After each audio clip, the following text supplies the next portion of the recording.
Our motivations are unbelievably interesting. I mean, I've been working on this for a few years, and I just find the topic still so amazingly engaging and interesting. So I want to tell you about that.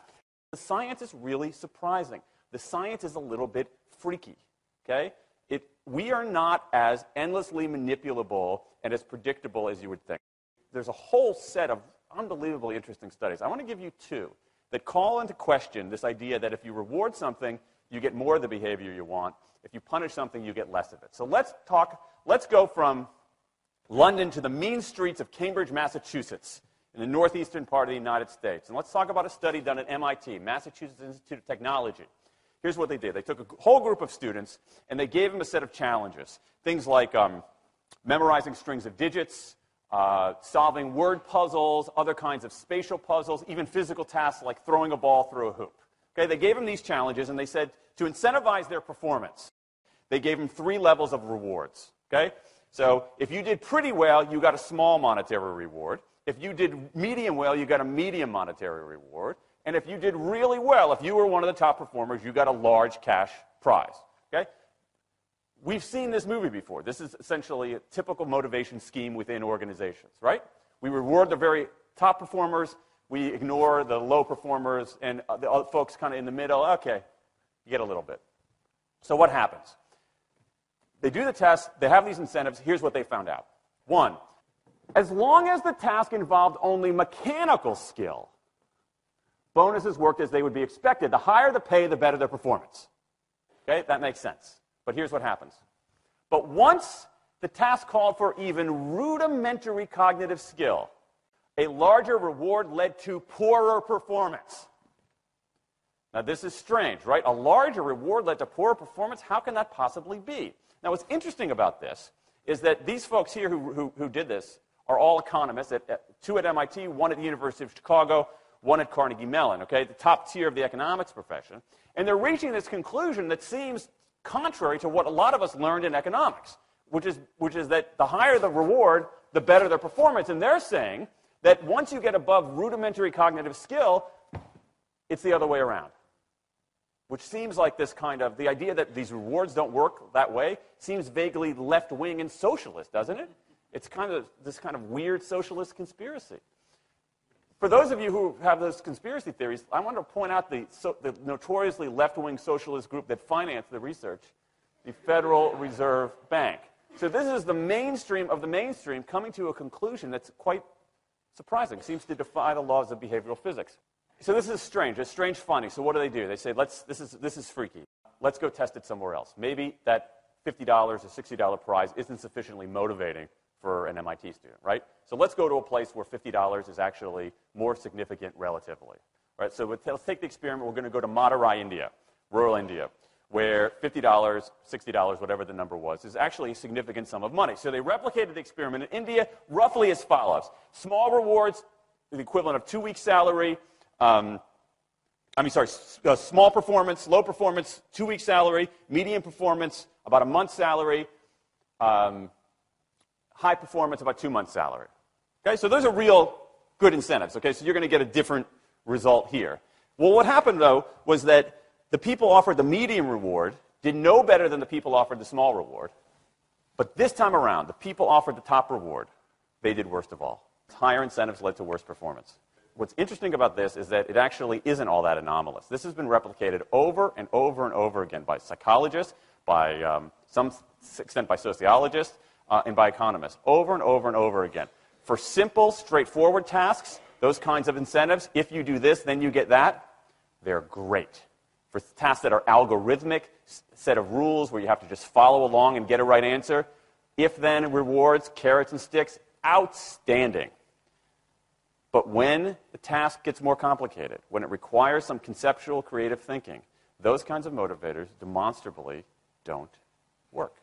In fact, money is a motivator at work, but in a slightly strange way. If you don't pay people enough, they won't be motivated. What's curious about, there's another paradox here, which is that the best use of money as a motivator is to pay people enough to take the issue of money off the table. Pay people enough so that they're not thinking about money and they're thinking about the work. Now, once you do that, it turns out there are 3 factors that the science shows lead to better performance, not to mention personal satisfaction. Autonomy, mastery, and purpose. Autonomy is our desire to be self-directed, to direct our own lives. Now, in many ways, traditional notions of management run afoul of that. Management is great if you want compliance, but if you want engagement, which is what we want in the workforce today as people are doing more complicated, sophisticated things, self-direction is better.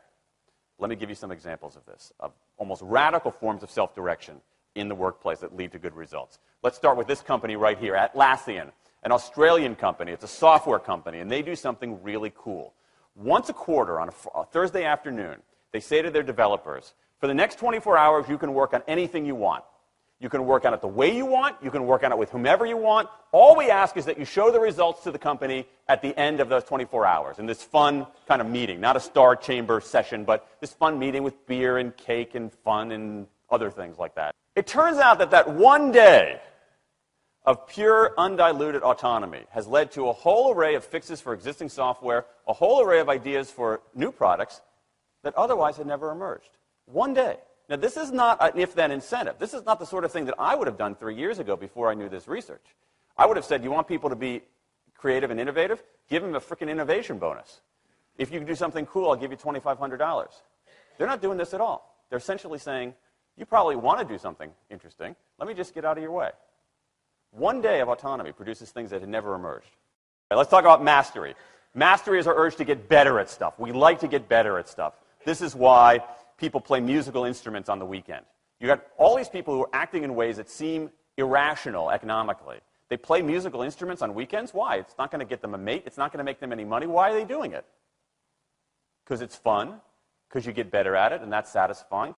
Go back in time a little bit. I imagine this if I went to my first economics professor, a woman named Mary Alice Schulman, and I went to her in 1983 and said, Professor Schulman, can I talk to you after class for a moment? Yeah. I got this inkling. I got this idea for a business model. I just want to run it past you. Here's how it would work.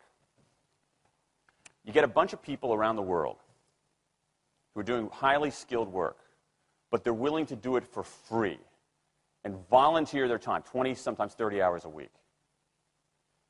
Okay, she's looking at you somewhat skeptically there. Oh, but I'm not done. And then what they create, they give it away rather than sell it. It's going to be huge. I mean, she truly would have thought I was insane. Okay, it seemed to fly in the face of so many things. But what do you have? You have Linux powering 1 out of 4 corporate servers in Fortune 500 companies, Apache powering more than the majority of web servers, Wikipedia. What's going on? Why are people doing this? Why are these people, many of whom are technically sophisticated, highly skilled people who have jobs? Okay, they have jobs. They're working at jobs for pay, doing sophisticated technological work. And yet, during their limited discretionary time, they do equally, if not more, technically sophisticated work, not for their employer, but for someone else for free. That's a strange economic behavior. Economists who look into it, why are they doing this? It's overwhelmingly clear. Challenge and mastery, along with making a contribution. That's it. What you see more and more is a rise of what you might call the purpose motive, is that more and more organizations want to have some kind of transcendent purpose, partly because it makes coming to work better, partly because that's the way to get better talent. And what we're seeing now is, in some ways, when the profit motive becomes unmoored from the purpose motive, bad things happen. Bad things ethically sometimes, but also bad things just like not good stuff, like crappy products, like lame services, like uninspiring places to work. That when the profit motive is paramount, or when it becomes completely unhitched from the purpose motive, it's just, people don't do great things. More and more organizations are realizing this and sort of disturbing the categories between what's profit and what's purpose. And I think that actually heralds something interesting. And I think that the organizations that are flourishing, whether they're profit, for profit, or somewhere in between, are animated by this purpose model. Let me give you a couple of examples. Here's the founder of Skype. He says, our goal is to be disruptive, but in the cause of making the world a better place. Pretty good purpose. Here's Steve Jobs. I want to put a ding in the universe. All right? That's the kind of thing that might get you up in the morning and racing to go to work. So I think that, that we are purpose maximizers, not only profit maximizers. I think the science shows that we care about mastery very, very deeply.